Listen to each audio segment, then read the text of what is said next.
Bonjour, je suis Lydia et voici une brève démonstration de ma voix pour vous aider à mieux visionner votre production d'un point de vue sonore. Ceci est ma voix lorsque je parle naturellement. Je peux aussi faire varier mon rythme de parole. Ceci est ma voix lorsque je parle beaucoup plus rapidement pour apporter de la vie et du dynamisme aux modules ou aux vidéos que je double. En cas de demande, il m'est possible de ralentir et de poser ma voix lorsqu'il s'agit de faciliter la compréhension de thèmes techniques. Je suis en mesure d'accentuer certains mots pour les mettre en valeur et pour faire passer des messages clés. Je m'exprime maintenant dans le cadre d'un module e-learning. Bienvenue dans ce module qui portera sur un thème très important. Il durera 20 minutes et comprendra de l'audio. Merci d'ajuster vos écouteurs pour le suivre en toute sérénité. Ceci est un extrait de ma voix lorsque je joue pour des productions scénarisées. Je ne sais pas comment faire, j'ai un souci de connexion et je n'arrive pas à joindre votre service après-vente. Ah, vous êtes sûr? Bon, d'accord. Faisons ainsi. Je les recontacte très vite pour échanger des informations.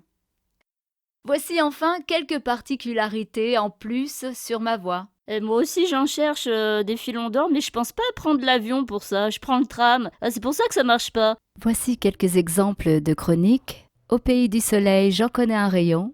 Salut les amis! Et vous avez réservé pour les vacances? Parce que je connais un endroit, la Isla Mujeres, l'île des femmes. Ah mais il y a des hommes aussi, hein, vous avez le droit d'y aller les copains. Entouré de sable blanc et d'une mer turquoise. C'est comme dans... Tu vois Pirates des Caraïbes?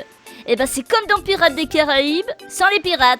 Avant il y en avait, mais maintenant ils sont à la retraite. Elle se trouve au large du Mexique, à 20 minutes de Cancun. Facile! Et vu l'état de la circulation qu'on a ici, t'as plus vite fait d'aller à Cancun que de trouver une place devant chez toi. On l'appelle l'île des femmes à cause des nombreuses statues de femmes construites à l'époque maya qui représentent la déesse de la lune et de la fécondité. Voilà, ça c'est la minute bon plan intello pour briller dans les soirées. Et qu'est-ce qu'on y fait à la Isla Mujeres? Bah rien, tu te poses sur la plage et tu fais chauffer le mojito. Enfin si, tu peux faire du snorkeling. Le podcast, l'espace, comment on va accrocher? Le tourisme spatial, on a bossé pour en arriver là. Le premier touriste de l'espace, c'est... Yuri Gagarin! Mais non, ça va pas la tête. C'est Denis Tito, un homme d'affaires californien parti visiter l'espace en 2001. C'est pas l'Odyssée puisqu'il n'est resté que 6 jours dans la station spatiale internationale. On va croire que c'est un caprice de milliardaire, mais non, c'est un plaisir participatif. Nuance. Il raconte. Les Russes avaient beaucoup de mal à financer leur programme spatial. Je me suis dit que je pourrais peut-être m'engager avec eux. C'est-à-dire payer pour partir dans l'espace. Il est tombé au bon moment, juste à l'époque où la société Mir Corp envisage d'exploiter la station spatiale russe, Mir, de façon privée. D'accord, c'est peut-être un touriste 3 étoiles, mais ce n'était pas des vacances.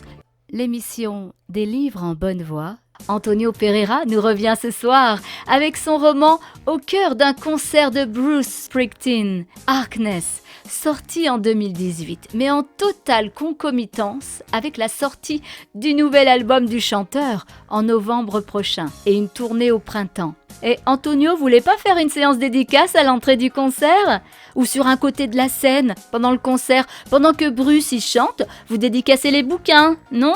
Bah il faut demander au boss. Vous lui dites que vous ferez pas de bruit.